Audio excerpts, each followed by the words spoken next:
Hello everyone, welcome back to Benjamight Gaming as I'm making my way through Disco Elysium. So we had to get our hands a little dirty in the last episode as we went dumpster diving, and thankfully we dug up a treasure trove of goodies, some of them more useful than others it sounds like. One big thing we found were like our police documents, and from the sounds of it, we actually were pretty good cop/detective, to the point that even our sidekick Kim was pretty impressed with the stats that he was seeing on there. Now, I did finally manage to get myself to inspect the body, and that's kind of where we left off. All we've got to look at so far are the boots, but man, we got a lot of information from those. We found out that the armor that this guy had on was like very advanced, very expensive, probably better than what most of the police force even has. So at the beginning of this episode, we're going to continue to inspect the body because there was a lot of other stuff to look at, and hopefully we're going to find out some more details of where we should go looking next. If by some chance this is your first time finding my channel, welcome. Hope you have a fantastic time. And if you do have a really good time, it sure does help me out if you consider hitting that subscribe button for me. All right, let's not delay any longer. This body's been hanging in a tree for a week and we are just now starting to look at it. So let's do this.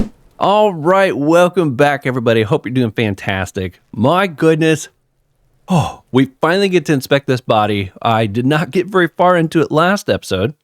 So that's where we're going to pick up in this episode. So we got the belt to look at still, which I guess is what's going around his neck. We got a tattoo. Look him in the eye. Squint and take a step back. So how do we get him down? Okay, we're going to continue to work just from the top to the bottom. So inspect the belt. The hangman's knot is pulled tight by the weight of the corpse below. Yellow, hard-edged polyester cuts into his neck. Above, a sliding buckle ties the belt to the branch. Wow, you can really see the detail of this belt on the screen right here. There's the buckle. Wow. Continue. This is a steel-reinforced cargo lashing belt, big brother of the regular cargo belt. It's used for tying cargo under 6-rotor airships. Oh my goodness. Don't ask me how I know, but this is a lashing belt used for airlifting cargo. Airlifting? I thought it was used on lorries for strapping cargo to them. Apparently this is the reinforced kind for air transport. My brain tells me so. Then again, what do I know? I don't even know what an airship is. That's funny. We're going number one. The local harbor uses 6 rotors to shuffle containers around. I get the sense they use whatever was on hand without paying much attention to not incriminating themselves. We're assuming dock workers from the harbor did it? They sure wanted him to stay up there. The rope is reinforced with steel wire. How did they even get him up there? Back off and look at the corpse. I mean, I know that we're kind of assuming dock workers because of the dispute and stuff that's going on. Let's go with number 2. I was afraid it would be. Thin steel wiring, parallel strands. This makes getting him down more problematic than I had assumed. Okay, maybe I can ask all these. I'm still approaching this as a lynching, yes. Motivated by the ongoing strike. You? He politely raises an eyebrow. You? Makes sense, believably mundane. I feel like it was something else. Don't ask me, I'm just lumbering from one moment to the next. I don't know if we've really discovered enough to think it's something else, per se.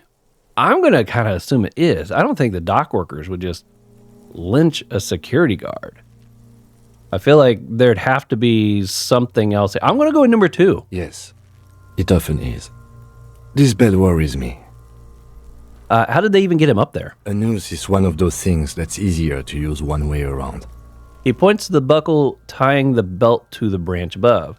Did they climb up using the kid's ladder? Point to the one on the side of the tree. That ladder can't carry a grown man. I didn't see any splintering either, did you? I think they lassoed the branch, then pulled on the belt to close the buckle. He makes a pulling motion. Could be. The shape of the branch supports the theory. Back off and look at the corpse. The cadaver hangs from the cargo belt, limbs limp and torso covered in tattoos. Inspect the tattoos. An intricate web of blue lines stretches across the torso, from the right shoulder to the solar plexus. Each time they intersect, a small white star is formed in their crossing. Hundreds of fading asterisks riddle his skin. Their concentration is highest around his heart. That's interesting. Yeah, we see the lines going like this. Can't really make out the stars so much, though. His corpse is marked by stars. What will mine be marked by? Alcohol and heartbreak. Oh no! Is this a map of the night sky? Is this a microelectronic system? Is this a national pattern? I know he's saying stars, but I doubt it's that. I'm gonna guess it's one of these bottom two? Microelectronic system? Unless they're not actual tattoos, maybe it's a marking, like maybe he was wearing something that left, like maybe these are more like burns than tattoos. I'm gonna try number 3. Of no nation that I know of. If anything, it reminds me of religious illumination, last or penultimate century. Men who live harsh lives often turn to innocentic worship. But which one? I see no trace of a humanoid figure. We're missing something here. I agree. Whoa, he whipped out the... Wait a minute. A sudden ring fills the air as the lieutenant pulls down the zipper on his orange jacket. I was like, it looks like he pulled out his notepad. He takes a thin piece of milled aluminium from his coat pocket and pulls it open. Sounds like a sword being unsheathed. Oh. A small lens appears. Some sort of camera. Oh, nice. What's that? A Trigat Sunshine. Mini. Oh, I thought it was a camera, maybe. Trigat is the world's leading manufacturer of intercommunication devices, primarily projectors. The camera before you looks familiar somehow. Shit, Cuno! What the f*** is that? Why are the kids chiming in on this? An instant color camera. He produces 2 metal capped ambuls and clicks them into place on the side of the apparatus. A thin slot shines there. I have only 2 ampoules, so nobody move. I don't want to waste one. He points the camera at the corpse, peering into it. The lens needs adjusting. Then, I bet this kid messes something, throwing a rock or something. A sound, a shrill flash, followed by the breaking of a small ampoule of glass. You see streams of color pour onto the thick, glossy piece of paper, rolling out. Wow. You know, now that we look at it like this, it does almost look like a map or something. In case we need it. The lieutenant says and shakes the paper, letting it dry in the cool wind. On it, a color-perfect copy of the dead man's tattooed chest. Cool machine. What do we need this photo for? I'm going to say number 1. Yes. It is pretty cool, isn't it? There is only one ampoule left. Use it wisely. What do we need this photo for? Oh, okay, I guess I'm just asking another question. It contains insight to the victim's person. By his build, I'd say this was a man of physical violence. The story he wanted his body to tell was important to him. It is his letter. To us. Someone should decipher it. We'll need to show it around. That makes sense. And, the build, I think, makes sense too, given his line of work. Can I have it? I should look at it later, without the corpse smell. Say nothing. Okay, we'll ask for it. Sure. Just don't lose it. You can trust me. I don't lose nothing. He hands you the piece of rolled up photo paper. It's no larger than a pack of cigarettes. The glassy-eyed corpse looks by, his mouth mute and his skin as colorful as the chemical rainbow on the photo paper, teeming with opportunistic organisms. Man, the voice, I don't know who the voice is that's doing all this reading, but it's so good. They did a good job finding a voice you could just listen to like forever. Look him in the eye. His eyes are milky white and blind to the world, protruding comically from their sockets. Ooh. There is no one home, just subaquatic terrors there. Dark brown hair grows on his head. His face is ready to explode from the organic processes inside. The death's head grin has passed. What remains is an unrecognizable mess. Yuck. Ooh, we got a roll here. Tell me, who are you, dead man? It's not blue, so I'm assuming this isn't going to hurt me. It's also white, so I guess we'll be able to take more tries. Let's hope my rolls are going a little better tonight. The corpse is dead silent. You have no idea why you just said that. Look at that. I got 10. All I needed was 11.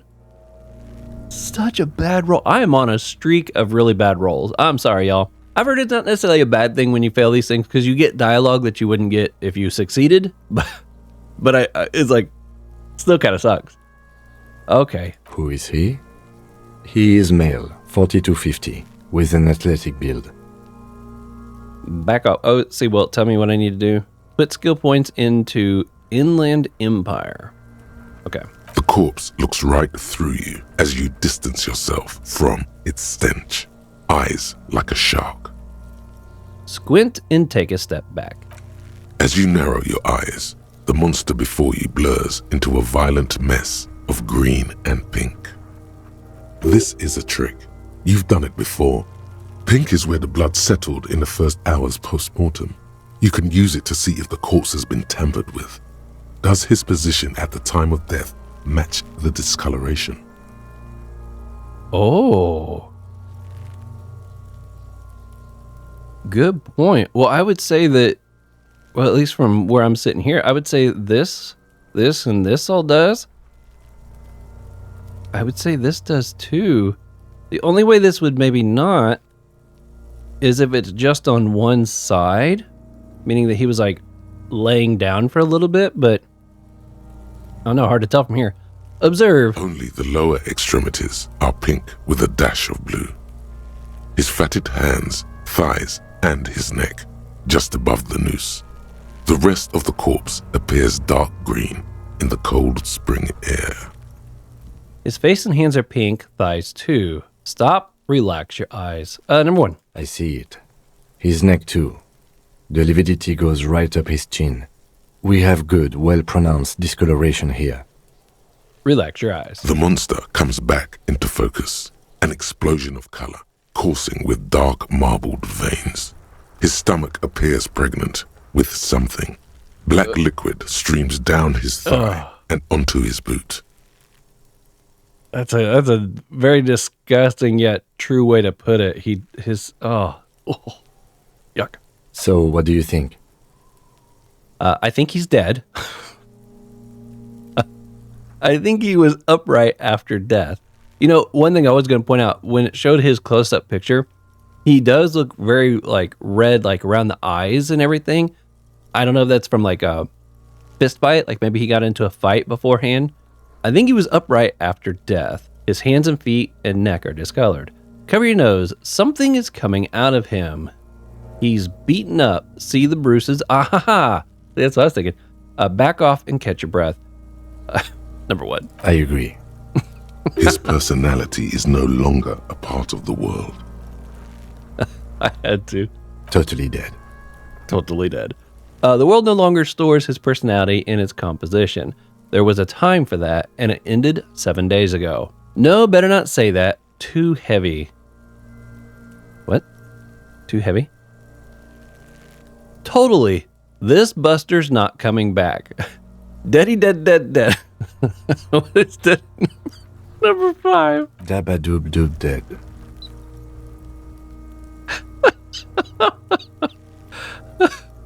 You know, sometimes I can't help but picture this as if my character was literally standing in front of a scenario like this, and and his sidekick is over there off to the side, and he's like, "Yep, deady dead dead dead." Like, what kind of look would you give a guy like that? Oh man, I'm gonna point out the bruises. Number 4. I do. Most of them are post-mortem. Maybe even all of them. The delinquents have made our jobs harder. Oh yeah, kids throwing the rocks. Stop talking in riddles, coin slot. He means you f***ed him up good, Cuno. F***ed him up brutal-like. Do not like these kids. In fact, I even had somebody leave me a comment on one of the videos saying they didn't like him either. I was like, I'm with you. I don't like him. I think he was upright after death. Cover your nose. Something is coming out. Let's say this one. I don't know. Maybe I'll get to ask all these. But I want to see what he says, because when it's like a black liquid. A pool of blood and feces has eaten into the frozen mud below the purge liquid is dripping into it, drop by drop. Oh, I thought about it being easy. The victim appears to have contained no more than half a kilogram of digestion at the time of death. Oh, The f*** he's saying? come here, kid. You need to touch some of this black liquid. It'll go great for your, what do you say, like somebody had a nightclub or something he was trying to start? Talking about shit. Well, they picked up on it. We got lucky. Maybe he went to the toilet sometime before death? or number 3. We got lucky. Maybe he went to the toilet sometime before. I don't know how that would really help us. I mean, I guess we got lucky, meaning he's not full of as much crap as he could have been. I guess number 2, I'm just kind of curious. Maybe. He doesn't really want to dwell on it too long. I don't blame you. Number 2. Agreed. Especially on the neck. The belt acted like a tourniquet, keeping the blood in his head. The hypostasis supports a hanging. Mm-hmm. Yep, seems like a lynching to me. Could it still be he was moved after death? Maybe he was strangled by someone. No, I don't think it was strangling. Gosh, we got all these footprints and stuff here, so I think whatever happened here. I guess the question is, was he up here and still alive, or was he dead and then they put him up here? Because if they did it quick enough, you know, this could have all still happened. I'm going number 1. Everything here seems to corroborate that assumption. But we should still get him down before assigning a probable cause of death. Back off and catch your breath. But there is no breath to catch. Only the cadaver filling the air and your nostrils. He slowly rotates before you, decomposing. So how do we get him down? Are you sure we finished the preliminary examination of the cadaver? We might miss some of these things once he's done. He stops to think and then checks his notes. You know what? I'm wondering if we bring him down if I lose my opportunity to do another check. Step back and have another look. We've been thorough. Do you have any plans for getting him down? We're going to go to number 2. The steel-reinforced belt presents a unique challenge. I brought chain cutters, but I don't see a good angle of approach to the belt. He doesn't actually think the challenge is unique. He thinks it's frustrating, annoying, and harder than he thought. The cadaver is a good 1.2 meters up. Neither one of us can reach the belt without assistance. And even if we do, there's the question of cutting the airship strength material. It's true. Can't someone else do it? We could stall the branch. Seems like a lot of hassle. Let's not do it. Maybe we could shoot him down. Maybe we could ask for help from the harbor. I'm out of ideas. Let's have another look at him. You know, I just got this point.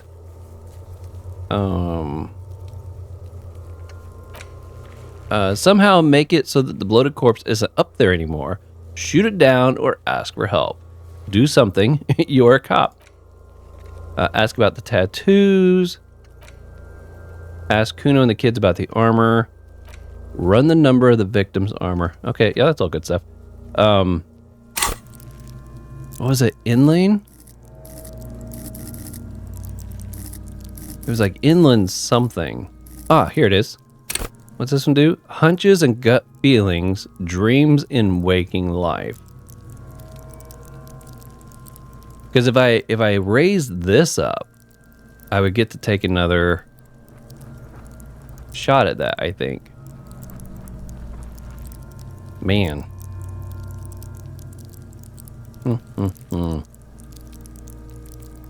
Let's go for it. Except. Okay. Let's have another look at him. All right. 72% chance. Oh, come on, give me a good roll. The fish lips stay silent in response. You must be losing your mind, asking him that over and over. It's like I'm not meant to. I've failed so many rolls. It's kind of irritating. It's like I just spent all that XP to level up that one thing so I could take another roll at this, which already had good odds, and I rolled double ones? What is that? I told you, he is male, 40-50, with an athletic build. Okay, we need to talk about getting him down again. Yes, we do. Gosh, I feel like sawing the branch is probably the easiest thing to do. Can't someone else do it? I mean, like, can we radio it in or something? No, if we could have radioed it in, surely somebody would have been out here to do that already. Let's try that one. Climb up there and saw the branch? Yeah, seems dangerous. There has to be a less risky way. Oh, With less falling down of trees. let's shoot him down. Yeah! Bang bang time, pig! Shoot his head off! They would like that. How? Where the buckle ties the rope to the branch. That's a good spot to aim. Point to it. There, the buckle holds the belt together. I don't know, just, shoot up there maybe. Point towards the branch. Just shoot the belt, the bullet will break it. I mean, obviously we'd be messing up evidence, but I don't know, maybe a fingerprint could be on there. Let's go with number one. Where? Ah, yes, I see. If the shot hits that, there might be a chance to release the belt. Oh, I hope this doesn't require a roll. I might as well just go and put fail it on screen. Yeah, now we're talking. Entertain a Cuno with some shit. They'll miss! The pigs will miss Cuno. I probably will. Take the shot, Lieutenant. What's the worst that could happen? Actually, don't. It has bad idea written all over. Oh, it's a terrible idea. Wait, let me try. I seriously want to try. Say nothing, let him choose. I don't know how. Maybe it's better not to. I'm going to say with number three. The lieutenant's brow is furrowed. He appears too deep in concentration to even notice what you said. I don't even have a gun. I'd have to borrow his. Take the shot, Lieutenant. What's the worst that could happen? Actually, don't. Say nothing. We're going to go number one. I'll blow his head off. Take it! Take the shot! Yeah, take the shot. Cuno wants some of that shit. Silence.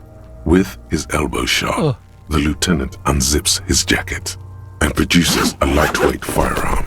He drops a paper cartridge in the barrel, separates the scouring stick, and gives the cartridge 5 tucks, Oh boy, we about to do it. securing it in place. I feel like right now the only stuff I succeed is stuff that I don't have to roll. How sad is that?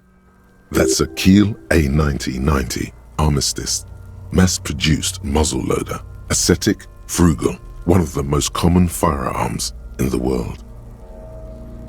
He then steps back and assumes the fellow's desk position, taking aim. The corner of his eye twitches. His finger is on the trigger. Oh no. The fact that they're like giving you so many opportunities to like stop makes me think this is probably a really bad idea. Easy does it, partner. Shoot that mother down. Say nothing. I'm gonna say nothing so he can focus. He's gonna fucking miss! The kid's voice is drowned in a shrill blast that echoes off the walls of the surrounding tenements. A cloud of smoke slowly parts in the air as the lieutenant steps back and says to himself, God damn it. Should've let me shoot. Fucking idiot! Mukabat asshole! Cuno could have hit it easy, but then Cuno's not fucking handicapped, is he? That was so serious. And then we just miss. And then the kids chime in. Oh my goodness. It's okay, man. Man, get your crap together. Try again, maybe? What now? Try again. No, we are lucky as it is. We didn't break anything, and the victim remains uncompromised. He looks around at the windows overlooking the yard. Any more mistakes could put us in an unfortunate position with the locals. We have eyes on us. I didn't do us any favors with that. It's okay. Cuno's sorry too. Cuno feels sorry for the Beano Cloud. The lieutenant doesn't say a word, just looks at the gun in his hand. Number 4. I have to say, it's beginning to look unlikely we can get him down without assistance. What? Can I have the gun? I should try. It's bad as it is. Us shooting firearms like punks. Everybody gets a shot. Come here, gonna throw a rock up there, see if we can knock him down. Oh. Go ahead. I'm not stopping you. Just don't lose it. The piece shines in his outstretched hand. They only have one gun.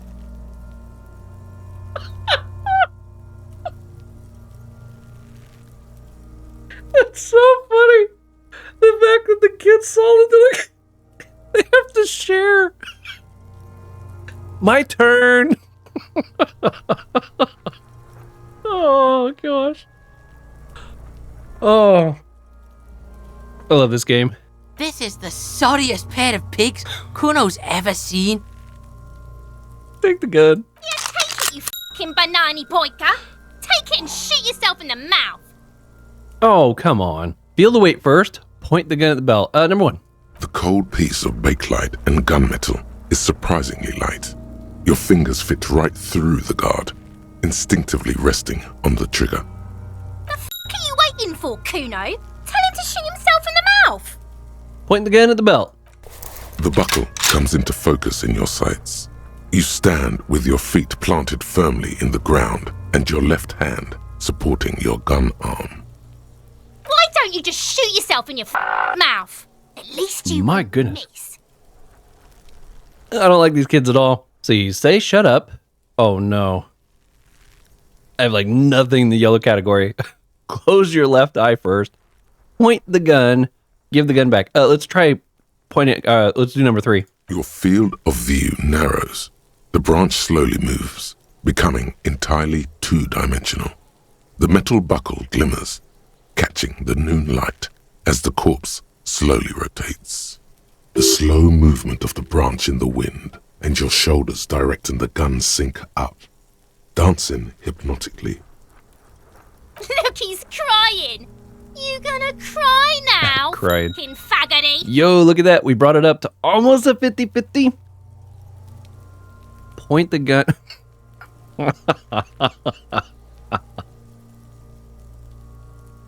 That's so tempting. Let's say shut up. Maybe that increases our odds some more because we get them to stop talking. Or what? You gonna f*** me? You wanna f*** me, pig? Is that what this is about? All right, point the gun at him. Do it! Set me free! He wants to get shot. You feel as though it would be dangerous to set this creature free to roam about the cosmos. Oh no. I did not expect the kid to react like that. Don't. You feel the lieutenant's hand on your shoulder. Do it! Rip the blazer open to bare her chest. That is just messed up. Okay, pull the trigger. You could actually shoot. No way. We're gonna point it back here. Intense shit, copper. Could waved his gun! It Did we wasn't get- intense, it was Oh, dang it.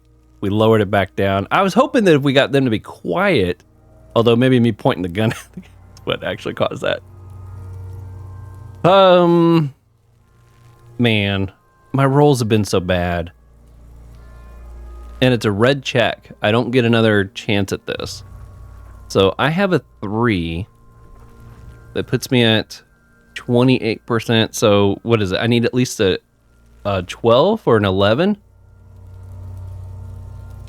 If I need at least 11, means I got to roll an 8 or higher.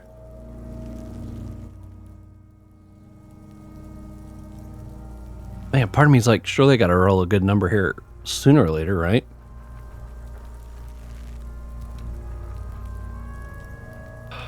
Okay, I'm going to give it back. I think that's a smart move to do here. The lieutenant takes the gun carefully from you and holsters it. His eyes are narrow and he doesn't comment on your antics. Fucking pussy didn't shoot shit, did he? Didn't shoot me. Didn't shoot himself in the mouth. Oh my goodness. But what about the body? We need to access the harbor and ask the leader of the Union to have it taken down. They have the tools, and they have men. Why didn't we just begin with that? I did not want us to be indebted to Everard Clare. I wanted us to be able to deal with it ourselves. That is clearly not the case. We need help. You need to suck my dick! Why the My f*** am I still goodness. alive? Okay, who's Claire? The leader of the Union. A dangerous and corrupt man. One you don't want to be indebted to. Well, if I was still in the 40% range, I probably would have taken the shot, but I think I made the right call there. Okay, well, my goodness. I could try to talk to them again, find out about the armor, but they are so... I just don't even like listening to them. They're so vulgar. Okay, wait, this is one of those interactive things, right? An intricate web of blue lines stretches across the torso of the hanged man, from the right shoulder to the solar plexus. Each time the lines intersect, a small white star is formed in their crossing. Hundreds of fading asterisks riddle his skin. Their concentration is highest around his heart. The pattern still kind of has an ethnic feel to it, but nothing familiar. Who are you? Gone What's the meaning of this tattoo? for you to discover. You've gotten as far as you will without assistance. Someone who knows about history could tell you. Put the photo away. Okay, well. Get the body down. Man, I've got so many things I need to do. Wow.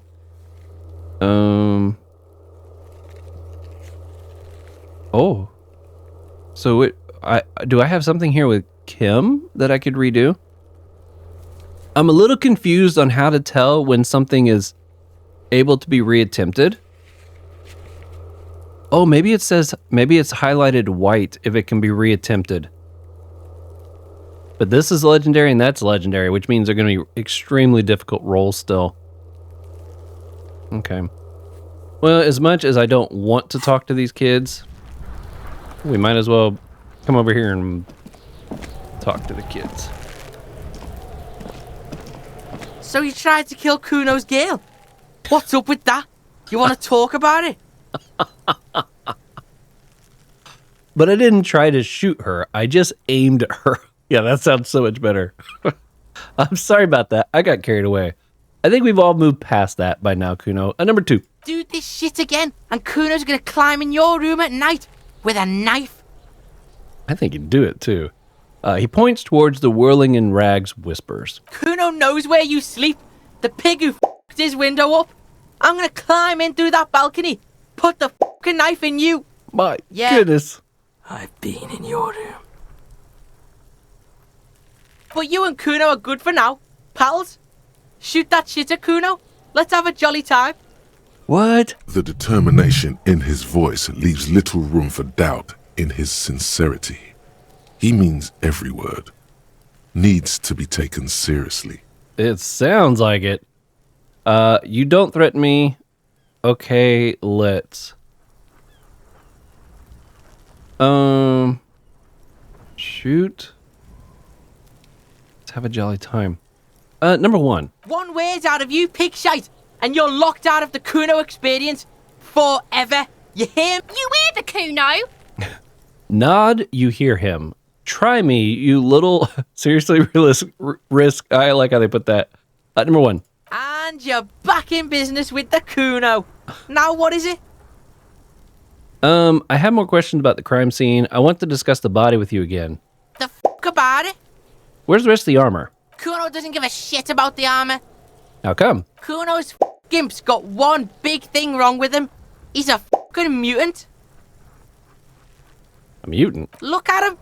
Fucking growth hormone shit. He's a giant. The armor's too big for any man. Oh, so he was like taking maybe like drugs or something? Like steroids? Cuno doesn't give a shit about that freak armor. Cuno threw that shit away.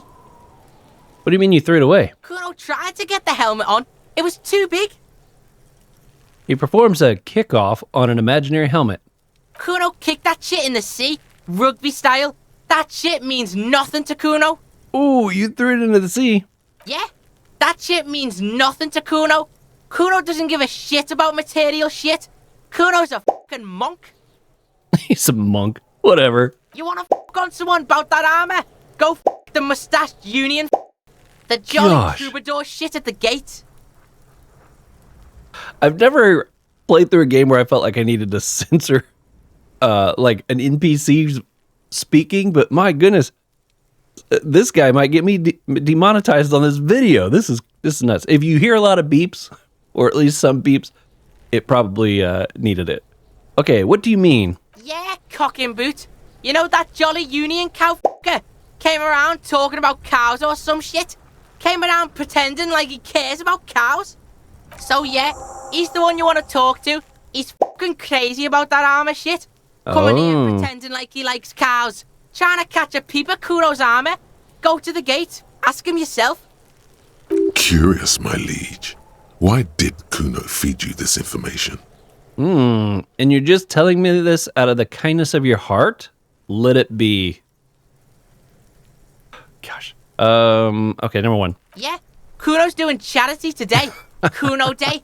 Cuno feels sorry for you two loser pigs. Kuno's doing pity now. Still, seems suspicious. He may have it in for that guy. Or you may be paranoid. That is also a possibility, sire. Sire. There are contusions all over his body. Did you do that? I got a feeling... okay, let's go ahead and ask. I've been told, like, don't just assume things. Go ahead and ask because you might get some dialogue you weren't expecting. So I'll try to avoid assuming I know what the outcome's going to be. What are you talking about?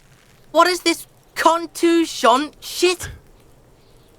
He grabs his head like it's suddenly hurting. He says you're stupid, Cuno. They want to make you stupid again. A contusion is a bruise. I'm talking about the marks your stones left on the corpse. Yes, that's what I'm saying. You were stupid. I hate words too. Let's back up. This isn't going anywhere. Number one. Oh, did Cuno make your shit sniffing harder? Obstruction of shit sniffing? This is Cuno's kingdom. Cuno fucking rules here. You hear the lieutenant hum. Look at this. I passed one because I already have the points. I like that. He hums. Do you know who he is? Do you know... We've already asked all these questions, it looks like. There are contusions. More on this later. Right now, let's talk about something else. Have you seen anybody... let's ask number 3 again, I guess. Just a couple of pigs sniffing around in the den. Yeah, you tell the Looks like you're a fagari now. Whatever that means. Okay, well, how do I leave? You're testing Cuno's patience here. Yeah, you're testing mine, too. I have more questions about the crime. Okay, we're leaving. Cuno doesn't... I can't take these kids anymore. Okay, well, we did at least learn about the armor, which is what I was kind of hoping out. Oh, nice! I can zoom in and out. I didn't realize I could do that. Oh, okay. Let's come down here. Take a look at our log. Find the rest of the armor. Go to the harbor gate. Ask the Jolly Mask about the armor. Okay. Oh, I was told the person I need to talk to again in here was the wheelchair lady. At least she's nice. She calls me sweetie. Unlike Cuno and his buddy. Hello again, sweetie. I don't know if you've noticed, but I don't know where I am or what I'm doing or anything. Yes, officer. You look rather dazed. Like a stunned fox. But surely things can't be that bad. Her eyes follow your movements with some concern. I drank so hard I forgot literally everything. I hope you're right. I hope it's not too bad. Yeah, I'm blowing this whole thing out of proportion. Forget I said anything. Number 1. Oh my. You know where we are, right? The Whirling in Rags cafeteria is what else on my key. We're in Rafikal on Insulinde? Lindy? Insulinde? I don't really know. Some seedy hotel? A war zone at the edge of the world. We're dead haunting each other. We're ghosts. Number 6. Now. She tilts her head as she looks up at you with maternal solicitude. We are live in a hostel called the Whirling in Rags. And the whirling itself is in the city of Revachol. Okay. Honestly, I don't know diddly squat about Ravachol. What kind of place is this? Oh, good number 2. How would I even begin to tell you? Revachol is the most beautiful city in the world. We're fortunate to be here, you and I. Ooh. I haven't seen very many other cities personally, but everyone says so. Revachol is a rare jewel. This city used to rule the world, though it has seen better days. There's a pause as she studies your expression. You must look quite lost. Speaking of history, you know what year it is, yes? It's the spring of 51. Sure, it's the year 937. All I know is we are approaching the end time. Boy, he really can get on that end times thing, can't he? It's a bad year in my late 40s or 50s. I don't even know how old I am. Number 2. You're joking. Try again, one more time. What year is it? We're approaching the end times. Perhaps, dear. Perhaps. But for now, it's just the spring of 51. I had a feeling. She is perturbed by your not knowing what year it is, Oh, but not by your mention of the apocalypse. It must be the end times. The lieutenant studies you, rubbing his chin. uh-oh. I'm beginning to suspect that you might indeed be completely adrift in this reality, thinks the lieutenant. How can it be that bad? Never mind. We're in this now. I can tell that this is taxing for you, so I'll just ask one more question. What regime are we living under? What mode of government? Oh my goodness, look at the list of options here. Some kind of democracy, maybe. I'd like to think it's a dictatorship of the proliterate, but something tells me it's not. Our leaders are fierce warriors who traverse the plains on steeds. Civilization cowers before us. We are governed by intelligent machines that perform calculations to determine the freest market. Everyone hustles and grinds like a bad visionary. Radios are being used to control people's minds and distort our perception of reality, concealing our true masters, foreigners, and women. Cop. We are living under the cop regime. There's a couple good choices here. I got it. I'm torn. Let's try number 5. Oh, no. Nothing like that, dear. Revachol is a zone of control led by an alliance of foreign powers called the Coalition. We have almost no government of our own, and certainly no matriarchy. She's trying to avoid the foreigner's part. This is because she's a woman. She may be lying to you. That's true. If there is no government, how come there are cops? I don't even know what to say. I'm so disappointed. Number 1. Oh, dear. This is troubling.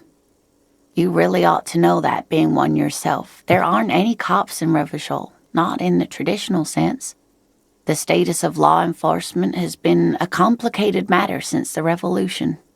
But we should stop for today, sweetie. You look like you need a break. Besides, I'm not the best person to explain the big things to anyone. She's scared now. She's realized you really are brain damaged. Great. Well, I've definitely given her plenty of reasons, haven't we?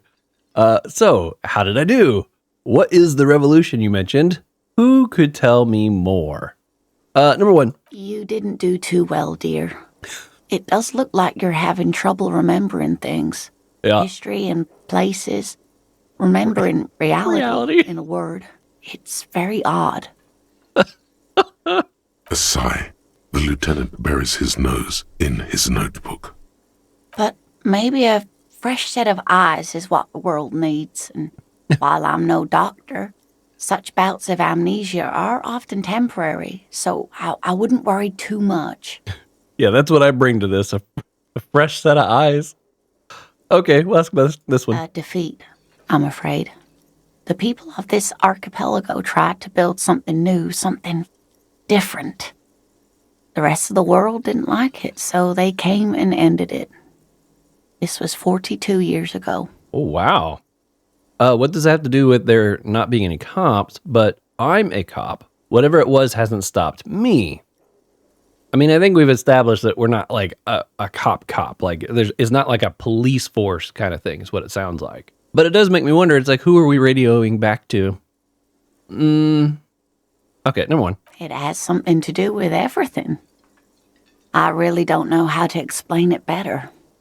Who could tell me more? Someone more educated in sweeping matters. Maybe you should ask. She turns to the lieutenant. No. I'm not an encyclopedia. I won't be a guide either. I'm a detective. Of course. Then I don't know. Someone rich, maybe? Wealthy people are educated. Though I don't know where you would find a wealthy person in Martinez. Number one, you seem to be in a chair. Yes, dear. I'm a paraplegic. A paraplegic is someone with limited or no ability to use the lower half of their body. Paraplegia is caused by spinal cord injuries, like falling from a great height, or a grenade explosion.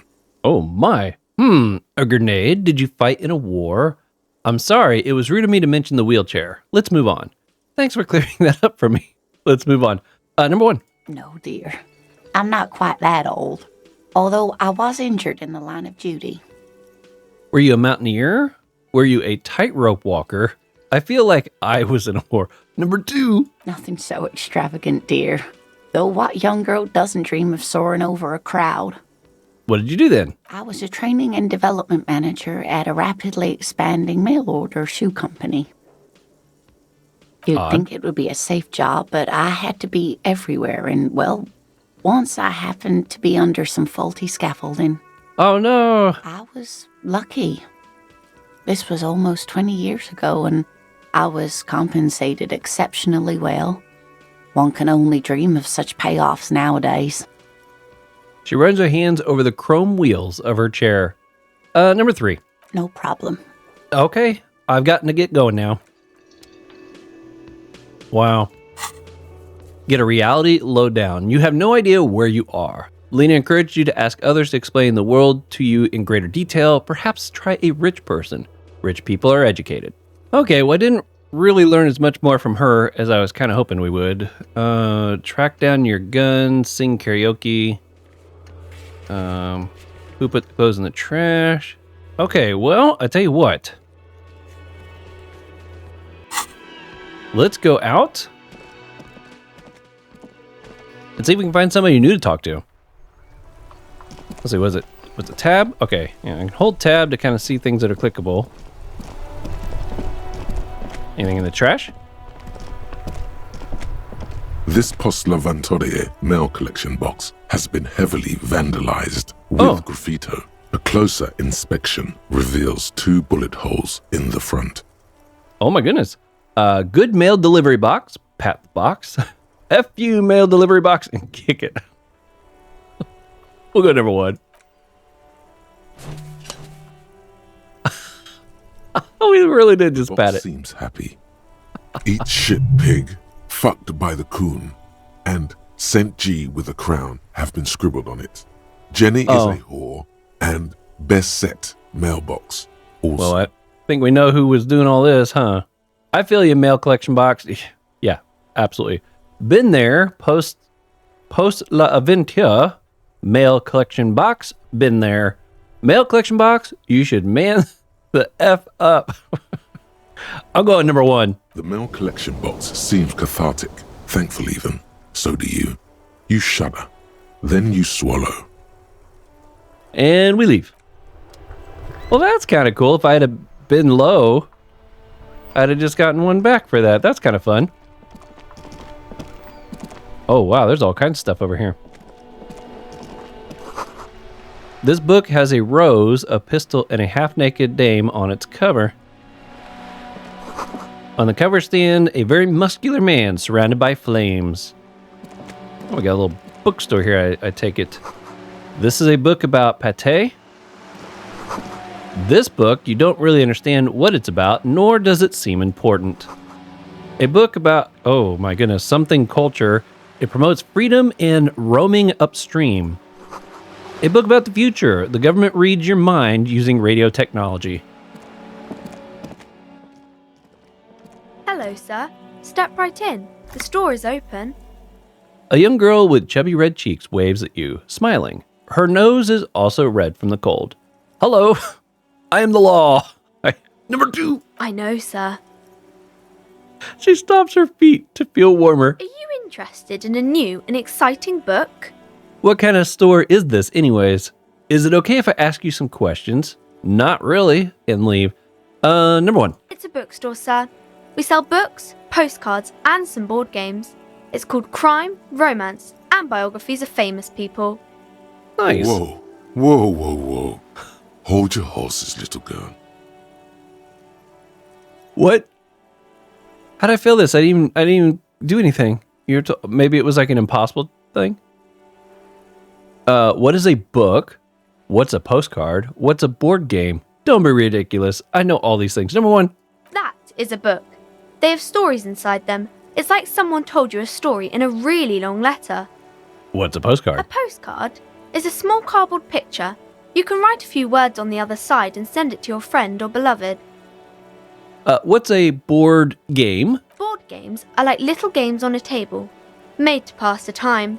There are several different ones, but sailors here mostly buy cards.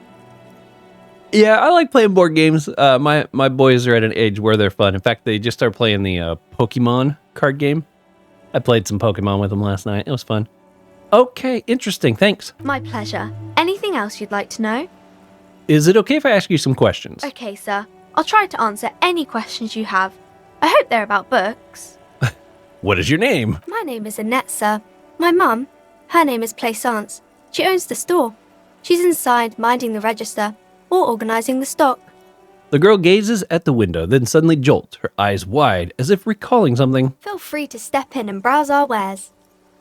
And you're standing out here in the cold because... Okay, I will. Number 1. I'm signalling that the store is open.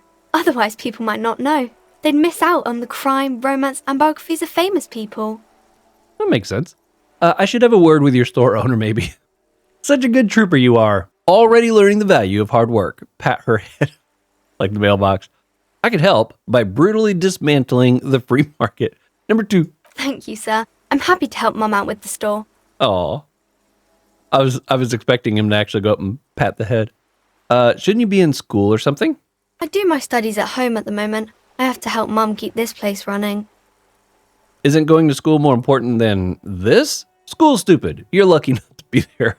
What is school anyways? Number 2. Mum says it's necessary to do both because it builds character. Mum says a proper worker is dutiful.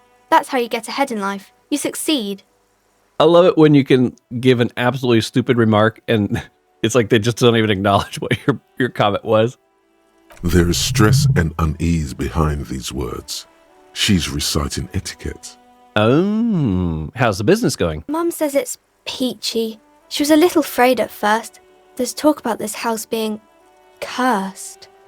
Ooh. Behind her, the window has been boarded up. I did You notice sense that. the boards creaking, twisting for a second, and some kind of doubt in her tense shoulders. Cursed? In what way? Good to hear that it's going well.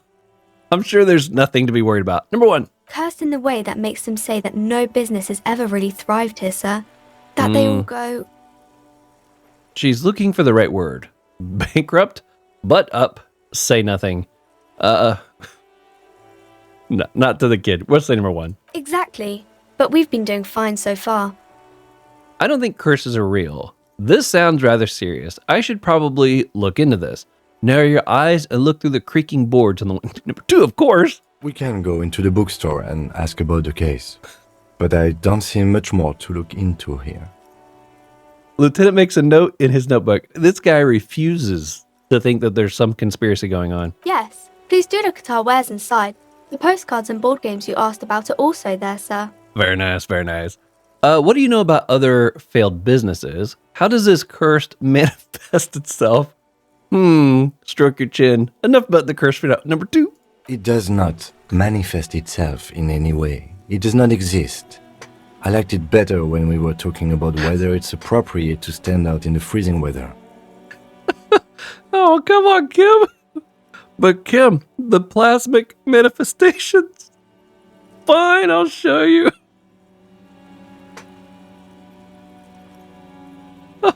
Both of these are good. How do I choose? We're going number 1. No such thing. Lieutenant stands at your side, stern and serious.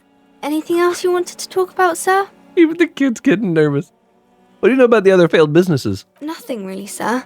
Mum doesn't allow me to sneak around in the back rooms or the cellar. I don't really know what's there.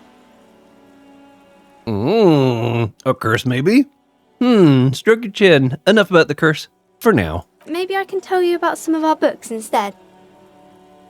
What is this crime business? What is romance? Who are these famous people? You can stop calling me sir. I am but a working man. Okay, well, we'll keep going down from the top here. Number 3. Crime fiction is about murders or burglaries or things like that, and the work of a policeman or a private detective who's trying to solve a crime and catch the criminals. Wait, no crime fiction. I need to know what crime is. Why would anyone want to read about crime? Okay, I get it. Crime, murder gets the people going. Number 1. She doesn't know what to say. It's that bad and point to your head. Crime is a deviation from the law, punishable by either a civil or criminal sentencing. It's what the law prevents. Why would anyone want to read about crime? Number 2. I guess number 2 is fine. And it's kind of like a puzzle too. You can guess who the criminal is or how the good guys are going to catch him. I'm a policeman myself, by the way. The law, as I You said. don't look much like a policeman. She examined you as if to find something policeman-like. Huh, well, what does a cop look like then? Okay, then maybe I'm not a policeman, or should stop being one. Number 1. Didn't mean to offend, sir. Sorry, sir. It's just that you don't look like Dick Mullen. Oh no. That's a sore subject, girl, watch out. She points to a book cover on which you see a strapping Vespertine officer. He stands grimly over the body of a dead woman. I used to be exactly like the Mullen guy. Then I decided to live a little. You know, nobody actually looks like the guy in that picture. That's just a stupid fantasy of a man. It's not your body that's important in police work anyways. It's your point to your head. Wow, look at that guy. I would never be as good as Mullen. Actually, I had another question. Well, none of these are jumping out at me as being like a silly kind of thing. I'm gonna go number 3. Head. Yes. Not head, child. Heads. That's pretty good. Flexibility. There are millions of different people out there, and you have to get into their heads. Sometimes you gotta be the killer to catch the killer. Isn't that very dangerous? She examines the picture of Dick Mullins. Policemen live and breathe danger, little girl. Mullins obviously lacks the chameleonic skill. Unlike you, sir. He's just a fictional character. He's no match for you. That's right. Maybe you can show me some real police work, sir. Like in the books. The cover of the image of Dick Mullins seems to stare at you with harsh disapproval. What is romance? It's the type of book where there's a rich lady and she has to choose between the good man and the bad man. She smiles as though perhaps imagining herself in that Or situation. there could be a story about a poor lady getting a rich man. It's about man and lady business, sir. What about a poor man getting a rich lady? What about when both of the men are bad? What about when everyone is poor? What about a book where the man and the lady business doesn't work at all? That's enough romance for me. I had a question. Poor man gets a rich lady. I mean, that's like Aladdin right there, right? When both men are bad, everyone's poor. I'm thinking either 2 or 3. I mean, everybody being poor, I guess, isn't. I'm kind of curious what her response would be to number 2. These are not very common. You can't have a choice between bad and bad. Nobody wants to read a story like that. What if it's written really well? Well, maybe then it's fine. Maybe if the lady then decides not to pick either, because she doesn't need a bad man. Yes, that would be interesting. That's a good choice. Number 1. It happens, but usually the guy gets rich in the process. Or should Aladdin. actually be rich himself, but has lost his family property unjustly, like during the revolution or something. I see. Those are unhappy books, for most of the pages. People sad about what they have lost, but then it all turns out just fine in the end. What about when everyone is poor? That's really not a proper romance story. That's more like everyday life. Right? Sometimes you have to write about real life things. Yeah, poor people are boring. Number 2. I guess, yes. People in books are always very interesting, especially the romance people. What about when it doesn't work I out? haven't read many of those. Maybe you should ask Mum. Yeah, you think she has one about an excruciatingly painful breakup? I don't think it's a romance story if the main characters break up, though. She pauses, trying to figure out the appropriate answer.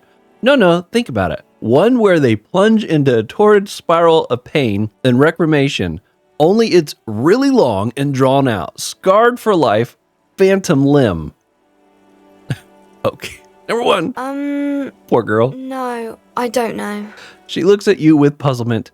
Doesn't ring a bell? All right, I'll ask your mom. Yes, she knows books, definitely. What was that? An idea for an unfinished novel stuck somewhere in your forebrain? Ooh, do I get to write a book? That's enough romance for me. I had another question. Maybe some about other books. Ooh, it's this one. Okay, I'm going to deduce something now. Okay, look at this. We've got a really high chance here. I can't even look. You failed to deduce anything substantial. Why do I even bother? The only ones I've succeeded are the ones that I just automatically pass because my score is up high enough. Am I doing something wrong for these rolls? Like, is there like a something I should be using or taking beforehand, or am I just having really bad luck? She waits intently. I'm a detective. I deduce that you are a girl. I'm a detective. I deduce that you are very small. Actually, I'm sorry. I can't deduce anything. Number 1. Come on, anyone would notice that. She rolls her eyes. Who are these famous people? Oh, kings and queens and generals of old, or artists and writers, or musicians, those kinds of people. There's usually something extraordinary about them. She scratches her cold-ridden cheeks, then I continues. think that's why people read them, to find the secrets of their fame. Seems like most people who read those books fail to get more famous from reading them. Well, it's true. It's fiction. Reading those doesn't make the reader more famous, does it? Right. I had a different... Number 1. But it does make the famous people more famous. She smiles gleefully. Fame does sound delicious. Maybe someone will write a book about me one day. Fame is for vain people. I have better things to do. These famous people sound like a bunch of dorks.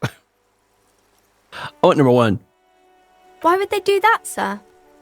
Because I'll be a superstar cop in the papers and everything. That'll show them. Why indeed. I'm just an old tired cop. What use am I? Obviously, number 1. That's so cool. Maybe they'll make you a book cover picture and everything. Standing over a dead body, holding a gun. Looks like I can retry. The girl keeps her hands folded, hidden. Why is that? Yeah, I finally succeeded something. Hey, why do you keep your hands folded? What do you mean, sir? She looks wary. You don't need to be worried. I'm here to help. You can show them to me. Actually, I'd rather not deduce anything. Every time I deduce, people get hurt. You don't need to be worried. I'm here to help. Number 1. She looks around anxiously. Her hands remain folded in front of her. She doesn't want to show them. The lieutenant stands by, looking at the two of you with little interest. It's okay. You heard me. Hands up. Number 1. She brings out her reddened hands, her nails frayed, nearly chewed down to the flesh. Oh, you bite your nails. And you knew this from me keeping my hands folded? She shoots you a suspicious glance. Yes, there were a few other hints. It's super simple for a detective such as myself. Number 2. Well, that proves nothing.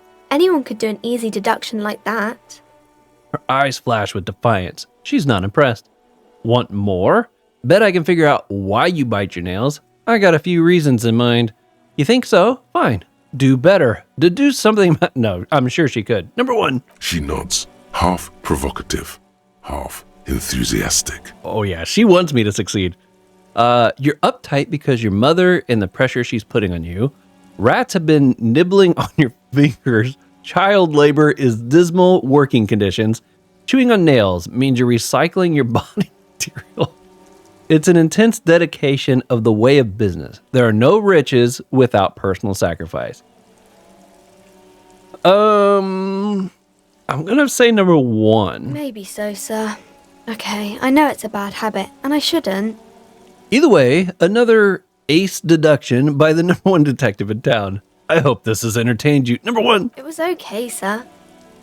She's still got a rebellious streak. There's more that can be achieved here. Ask her to do the same. You think so? Fine. Do better. That was a masterclass move. Whatever, kid. I don't need to prove myself to you. Number 1. You're quite sober. Really? The lieutenant does not flinch at the comment. He does not flinch even a single bit. He is intensely not flinching. It takes effort. It takes effort. Wait, how do you know I'm usually not? Yeah, about that. Maybe you could point me towards some booze. And I'm having a grand time. I am also sad and my head hurts. I guess number 4. I'm sorry, sir. I hope things get better soon. She looks you in the eye, a gleam of sympathy on her face. There she stands, swaying on her feet, assaulted by the early spring breeze. She smiles at you. The whole situation suddenly feels familiar, somehow. Oh, There's something you're missing. knows the law. What are you missing here? Why does this feel familiar? Now this is, well, I guess that's not blue. It is a white check, so I get to try again. Okay, let's try again. You have absolutely no idea. Familiar? How? You must have forgotten something you heard again. But a skill point into suggestion to try again. Okay, bye. See you around, Annette. Okay. It's kind of fun. It's like no matter who you talk to, you get all kinds of fun interactive, like even when we just talked to the gardener, it's like we got to get a lot of extra information from that character. The number of things that I can go back to try again as white rolls is like really starting to stack up. I've been having so many bad rolls. It's kind of ridiculous. I don't know if it's because of the way I built my character in the beginning. I realize that when you have low chances, your chances of winning a roll is really bad. But some of these things I've had 70 plus, even some 80+% chances, and I'm rolling like double ones and a 1 and a 2, and these really, really bad rolls. It's like I need to find some gear to put on or something that just adds to whatever I roll. That would be pretty good. Also, if we go in here and we get a chance to kind of continue to pursue the whole cursed thing, I want to see if I can really lean into that. Lieutenant's not all for it, but I think that could be really fun. That's going to be it for this episode. Until next time, continue to be safe out there. I'll see you on the next one.